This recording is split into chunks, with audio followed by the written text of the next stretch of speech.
اسی طرح حضرت علی رضی اللہ تعالیٰ عنہ کا قول ہے کہ قلوب بھی آرام مانگتے ہیں، قلوب کو بھی آرام دینا چاہیے، آپ مسلسل زہد کی حالت میں نہیں رہ سکتے۔ عام آدمی کے لیے یہ ممکن نہیں ہے۔ وہ انبیاء کا مرتبہ تھا کہ وہ ہر وقت حضوری کی کیفیت میں رہتے تھے، ایک عام آدمی کو نیچے آنا پڑتا، تو قلوب کو بھی اطمینان دینا چاہیے، ریسٹ دینا چاہیے۔ حضرت عمر رضی اللہ تعالیٰ عنہ کا ایک واقعہ ان کے دور خلافت میں کہ حج کے لیے جا رہے تھے، تو رات کا وقت تھا کہیں، تو اونٹ پر سوار تھے، تو انہوں نے کوئی لوکل گیت، کوئی ایسی چیز گنگنانی شروع کر دی، تو لوگوں نے ان کے پاس سے مٹنا شروع کر دیا۔ تو حضرت عمر رضی اللہ تعالیٰ نے جب دیکھا کہ لوگ متوجہ ہو رہے ہیں تو انہوں نے قرآن کریم کی تلاوت شروع فرما دی، تو لوگ خیر پھر دائیں بائیں ہو گئے کہ تلاوت ہی کر رہے ہیں۔ تو پھر آپ نے فرمایا کہ جب میں دنیا کی بات کر رہا تھا تم سب اکٹھے ہو گئے تھے۔ زندگی میں موو آن کر جانا بڑا مشکل کام ہے، لیکن یہ بڑا ضروری کام بھی ہے۔ ہم بسا اوقات یہ سمجھتے ہیں کہ فلاں شخص ہمارے بغیر خوش نہیں رہ سکتا، فلاں چیز ہمارے بغیر چل نہیں سکتی۔ جب ایسا نہ ہو تو ہم حیرت کا اظہار کرتے ہیں، ہم لوگوں سے کہتے ہیں کہ یہ جھوٹ ہے، تم بکر ہے، ایسا ممکن نہیں ہے۔ لیکن حقیقت یہ ہے کہ کائنات کو کسی نے بھی تھام کے نہیں رکھا ہو اللہ کے سوا۔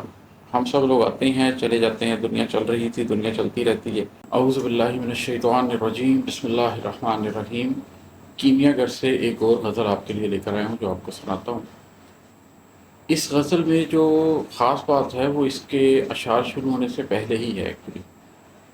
جن لوگوں نے میری پچھلی چیزیں سنی ہیں وہ جانتے ہیں کہ اس سے پہلے میں نے جو نظم ریکارڈ کروائی تھی وہ تھی دعوت العرض، اور وہ ایک اسلامک ایسکیٹالوجی کے پوائنٹ آف ویو سے بہت ہی دقیق موضوع تھا، اور مشکل اور سخت موضوع تھا، جس کو مجھے بھی سالوں لگے مکمل طور پہ سمجھنے میں، اور اس کو ایک لیکچر میں بتانا بھی مشکل ہوتا ہے، پھر اس کو ایک نظم میں منظوم کرنا، اور پھر وہ ایک لمبی نظم ہو 9-10 صفحے پہ پھیل جائے، تو وہ ایک ذہنی طور پر آمد کے باوجود وہ ایک مشکل آپ مرحلے پہ ہوتے ہیں، جس میں آپ ایک محسوس کرتے ہیں کہ میں نے کوئی زرخیز کام کیا۔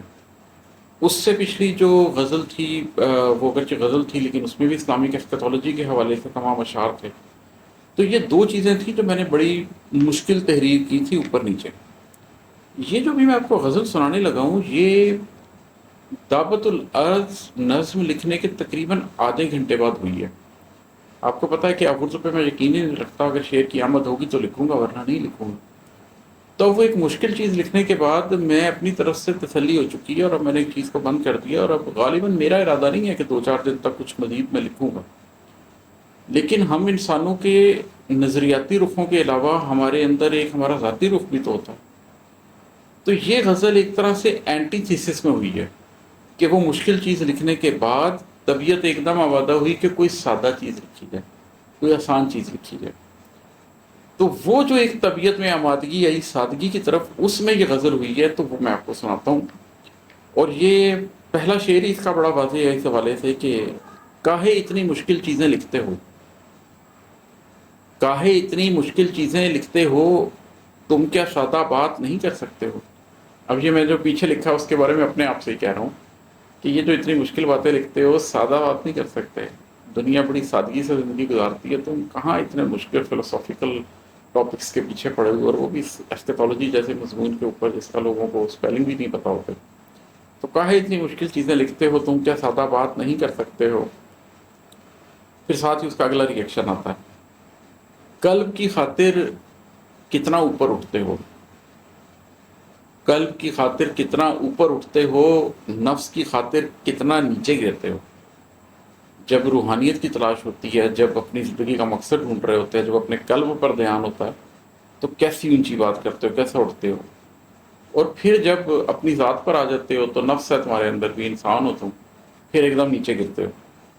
اس میں کچھ لوگ تو خیر صرف وہاں تک گرتے ہیں جہاں تک نفس انسانی کا تقاضا ہے کہ اس کی خاطر جتنا انسان نیچے آ سکتا ہے بس اتنا ہی آتا ہے، اور کچھ لوگ گر کے اتنے نیچے چلے جاتے ہیں کہ اسفل السافلین تک ہو جاتے ہیں۔ تو اللہ تعالیٰ ہمیں اس چیز سے بچائے، لیکن جو ایک نیچرل شفٹ ہے اونچائی سے نیچے آنے کی طرف، وہ تو سب کے ساتھ ہے۔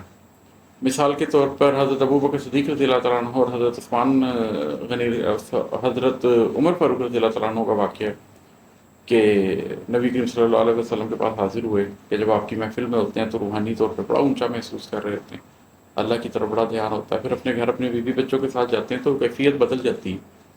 تو پروفیٹ صلی اللہ علیہ وسلم نے فرمایا کہ اگر ایسا نہ ہو تو پھر تو راہ چلتے فرشتے تمہیں سلام کیا کریں۔ مطلب بندے بشر ہو تو ظاہر ہے اس قلب کی اس کیفیت میں ہمیشہ تو نہیں رہ سکتے نا. اسی طرح حضرت علی رضی اللہ تعالیٰ عنہ کا قول ہے کہ قلوب بھی آرام مانگتے ہیں، قلوب کو بھی آرام دینا چاہیے. آپ مسلسل زہد کی حالت میں نہیں رہ سکتے. عام آدمی کے لیے یہ ممکن نہیں ہے. وہ انبیاء کا مرتبہ تھا کہ وہ ہر وقت حضوری کی کیفیت میں رہتے تھے. ایک عام آدمی کو نیچے آنا پڑتا. تو قلوب کو بھی اطمینان دینا چاہیے، ریسٹ دینا چاہیے. حضرت عمر رضی اللہ تعالیٰ عنہ کا ایک واقعہ ان کے دور خلافت میں کہ حج کے لیے جا رہے تھے تو رات کا وقت تھا کہیں، تو اونٹ پر سوار تھے. تو انہوں نے کوئی لوکل گیت، کوئی ایسی چیز گنگنانی شروع کر دی.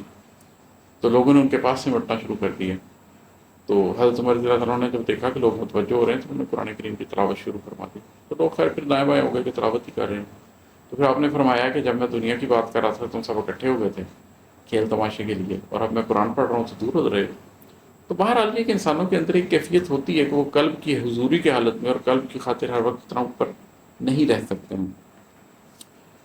اور ہے کہ اپنے بارے میں سوچو کیا چاہتے ہو، اپنے بارے میں سوچو کیا چاہتے ہو، اس سے اس سے سب سے ڈرتے رہتے ہو.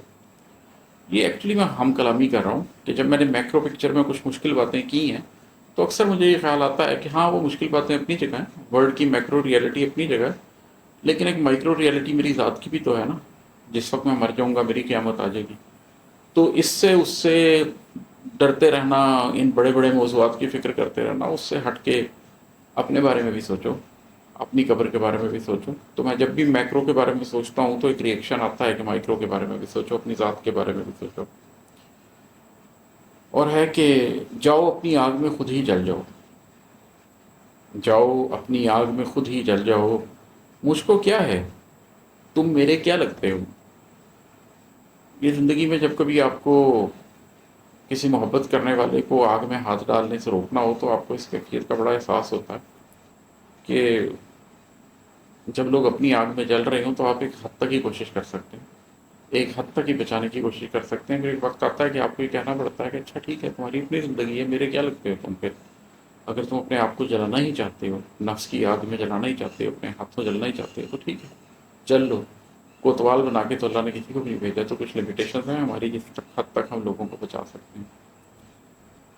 اور ایک شعر ہے کہ غم پھر ایک قلم پھر کاغذ پھر تحریر.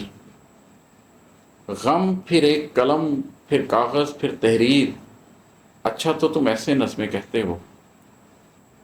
میں تو خیر ایسے ہی کہتا ہوں، غم بڑی تحریک دیتا ہے، غم سے بڑی وسعت پیدا ہوتی ہے، غم سے جو ایک معنویت پیدا ہوتی ہے. بس پھر ایک کاغذ چاہیے ہوتا ہے، قلم ہوتا ہے، اور وہ جو غم نے تحریر کیا ہوتا ہے آپ کے اندر وہی کاغذ قلم کے ساتھ باہر تحریر ہو جاتا ہے. جو آپ کی ذات پہ نقش ہوتا ہے وہ آپ کرتاس پہ بکھیر دیتے ہیں.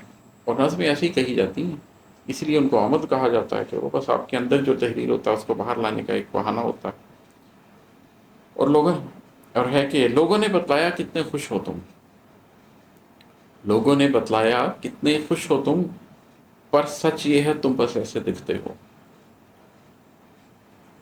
کسی اور شخص کی بات ہو رہی ہو جس کو آپ بہت اچھی طرح جانتے ہیں یا آپ کی اپنی ذات کی.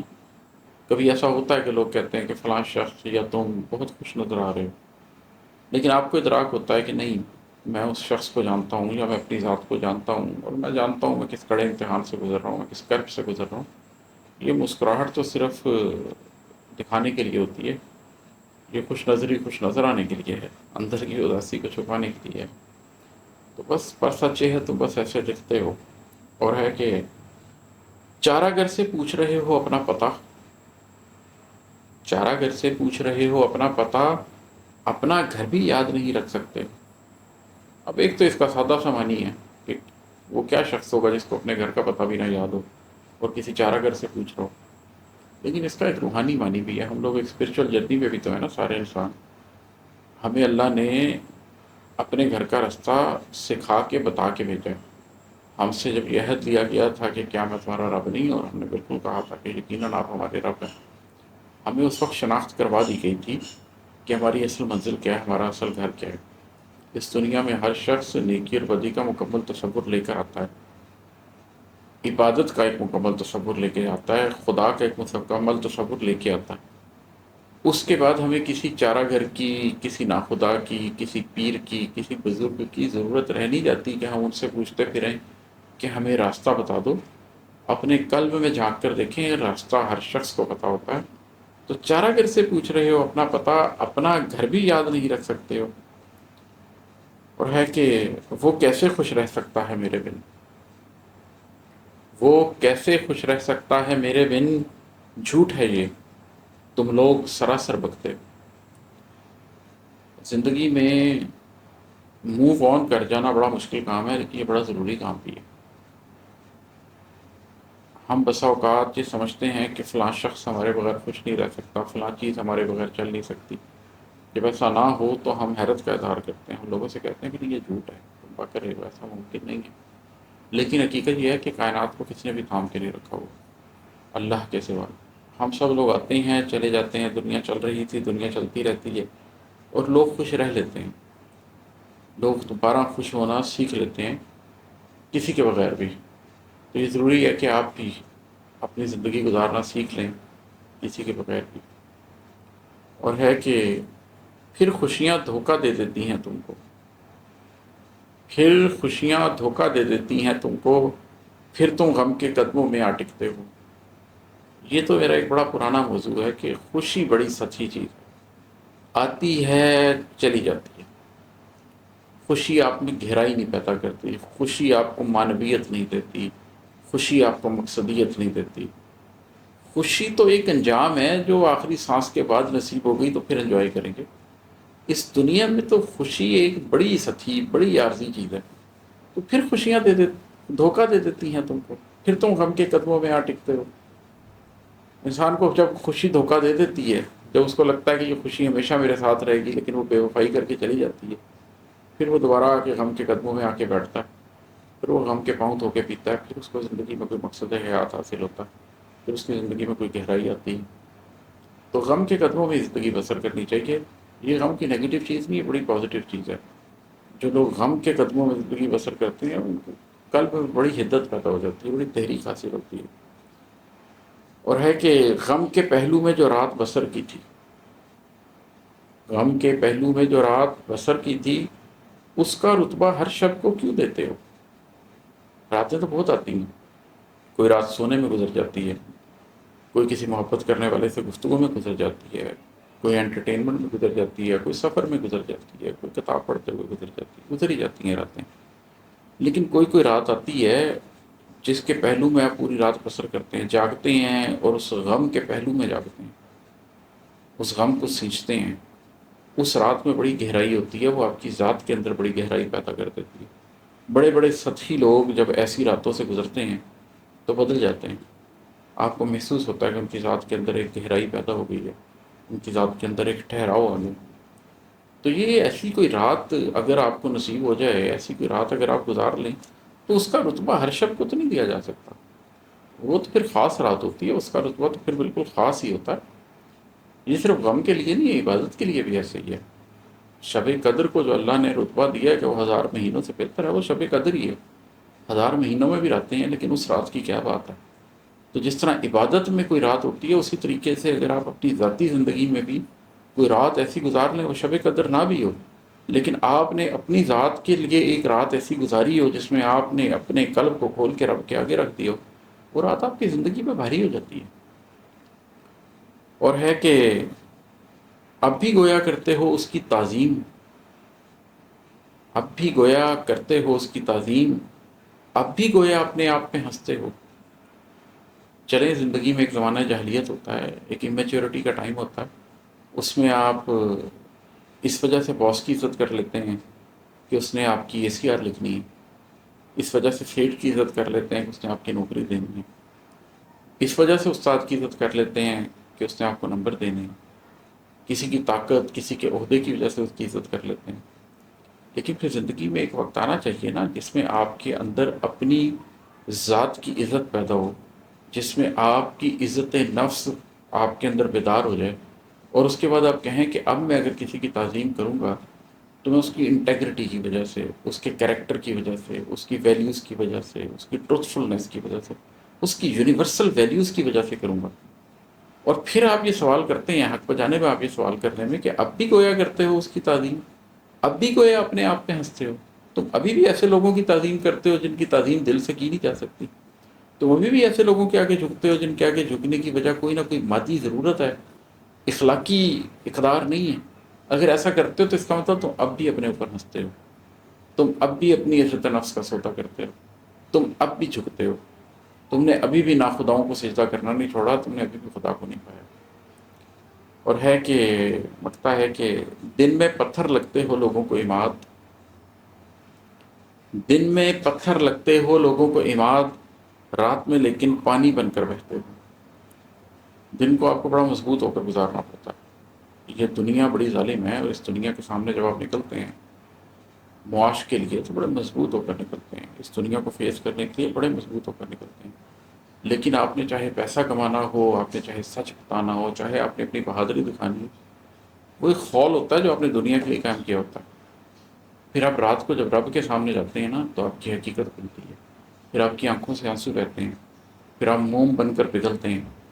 تو جس شخص کو یہ حاصل ہو جائے کہ وہ رات کو رب کے آگے سجدے میں جھکے، جو شخص رات کو پگھل جائے، موم ہو جائے، جس شخص کی آنکھوں سے سیل رواں جاری ہو جائے، وہ پھر رات کو بہتا ہے، صبح ہونے سے پہلے دوبارہ اللہ اسے مضبوط کر دیتا، پھر وہ ایک مشکل دن گزارتا ہے، رات کو پھر بہتا ہے۔